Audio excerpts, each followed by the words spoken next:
Hello అండి, నమస్తే. Welcome back to Mini's diaries అండి. ఎలా ఉన్నారు? బాగున్నారు అందరూ? ఈరోజు నేను ఏంటంటే కొంచెం మనకి హెల్త్కి మంచిది, ఇది చాలా బాదం అందరూ తీసుకుంటారు, తెలిసే ఉంటుంది. ఏంటంటే ఇది కొంతమంది నానబెట్టుకుని తినడం, అంటే టైం జాబ్ చేసే వాళ్ళు ఉంటారు కదా, అలాంటి వారు నానబెట్టుకుని అన్నీ చేయడం తినడం అంటే కొంచెం వాళ్ళకి కష్టంగా ఉంటుంది. అంటే వాళ్ళు బిజీ లైఫ్లో ఇవన్నీ చేసుకోవడం కొంచెం కష్టంగా ఉంటుంది. అలాంటి వారి గురించి ఏంటంటే ఫస్ట్ ఇది బాదం పొడి అండి. ఇది ఎలా చేసుకోవాలో చూపిస్తున్నానండి.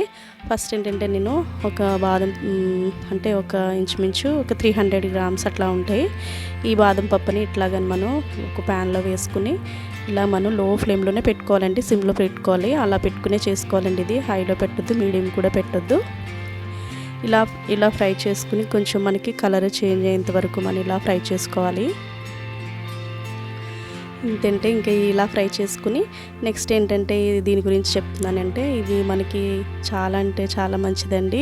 బాదం పప్పు మనం నేరుగా కూడా తింటాం, నేరుగా తినేస్తాం మామూలుగా. కానీ కొంతమంది అంటే నానబెట్టుకుని తింటే ఇంకా చాలా మంచిదండి హెల్త్కి. నైట్ అంతా మనం ఓవర్ నైట్ అంతా మనం సోక్ చేసుకుని నానబెట్టుకుని ఎర్లీ మార్నింగ్ మనం తిన్నప్పుడు ఒక 4 కానీ 5 కానీ తింటే మనకి చాలా మంచిదండి.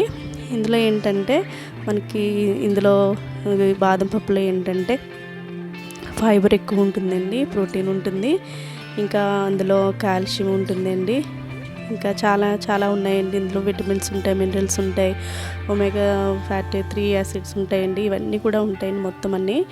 దీనివల్ల ఏంటంటే మనకి చాలా బెనిఫిట్ ఉందండి మన హెల్త్కి. డైజెషన్ కూడా మంచిగా బాగా అవుతుందండి. చూడండి ఇవన్నీ ఫ్రై అయిపోయినాయి కదా, బాగా ఫ్రై అయిపోయిన తర్వాత ఇలాగ నేను ఒక ప్లేట్లో తీసుకుని చూడండి మొత్తం అన్నీ కూడా బాగా చల్లారిపోవాలండి. ఇవి అస్సలు కొంచెం కూడా వేడి ఉండకూడదు. అంటే తొక్క తీసి చేసుకుంటారు వేరేగా, అది వేరే ప్రొసీజర్ అండి. ఇది ఏంటంటే ఇది ఎవరైతే కొంచెం బిజీ లైఫ్లో ఉంటారో అలాంటి వాళ్ళకి, ఇంకా పిల్లలకి కూడా మనం పాల్లో కొంతమంది బాదం తినరండి, పిల్లలు కూడా కొంతమంది ఇష్టపడరు. అలాంటి వారికి కూడా ఏంటంటే ఈ బాదం ఏంటంటే ఇలా పౌడర్ చేసి మనం పాలలో కనుక కలిపి ఇవ్వడం కానీ అట్లా కూడా చేసుకుంటే చాలా బాగుంటుంది. ఏమన్నా స్వీట్స్ చేస్తున్నప్పుడు కానీ అలా కూడా చాలా బాగా మంచిగా యూజ్ అవుతుందండి ఈ పొడి ఇలా చేసుకుని ఉండడం వల్ల. చూడండి మొత్తం అన్నీ నేను మిక్సీ జార్లో వేసేసాను ఇలాగా. ఇవన్నీ కూడా చాలా స్మూత్గా, అంటే మనం వెంటనే ఒకసారి స్పీడ్గా తిప్పేయకండి, ఆగి మధ్య మధ్యలో మనం అట్లా తిప్పుకుంటూ ఉండాలండి. అప్పుడే కొంచెం బాగా వస్తుంది, లేదంటే ఆయిల్గా వచ్చేస్తుంది. చూడండి మొత్తం అంతేలాగా నేను పౌడర్ లాగా చేసేసాను కదా. అంతండి, రెడీ అయిపోయింది. ఇదేంటంటే మన స్కిన్కి చాలా మంచిదండి, విటమిన్ ఈ ఉంటుంది, ఇంకా చాలా హెయిర్కి కూడా చాలా మంచిదండి ఇది. దీనివల్ల మన పిల్లలకు కూడా చాలా మంచిదండి ఇది. ఇలాగా ఏంటంటే కొంతమంది డైరెక్ట్ బాదం కూడా తినలేని వాళ్ళు ఉంటారు చూసి, అలాంటి వాళ్ళు రోజుకి ఒక స్పూన్ తీసుకున్నా కూడా సరిపోతుందండి.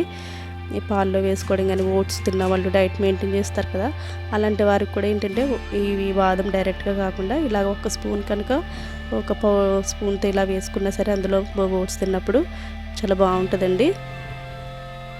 నేను అట్లనే చేస్తానండి. మా హస్బెండ్కి ఏంటంటే తనకి మార్నింగ్ ఓట్స్ తింటారండి, తనకి ఇలాగండి ఓట్స్లో ఇలాగే బాదం పొడి చేసేసి నేను ఇలా స్టోర్ చేసి పెట్టుకుంటానండి. అసలు మనకు పాడవడం కానీ అట్లా ఏముండదండి. ఇలా ఒక గాజు సీసాలో కానీ ఏదైనా కంటైనర్లో పెట్టుకుంటే మనకి 1 month వరకు వస్తుందండి. పాడవడం అట్లా ఇంటిది ఏమిటి స్మెల్ రావడం కానీ ఏముండదు, ఎందుకంటే మనం ఫ్రై చేసాం కదా అన్నీ, ఎక్కడ కూడా వాటర్ తగలలేదు కాబట్టి మనకి ఎలా పాడవడం అట్లాంటిది ఏముండదండి.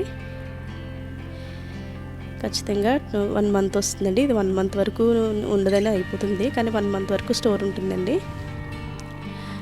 ఎందుకంటే ఇలా స్టోర్ చేసుకుని ఇలాగ ఒక గాజు దాంట్లో పెట్టుకుని మనం ఎప్పుడు కావాలంటే అప్పుడు మనం తీసుకోవడానికి వీలుగా అవుతుందండి. చాలా ఈజీ ప్రాసెస్ అండి ఇది, ఎవరైనా సరే ఈజీగా చేసేసుకోవచ్చండి.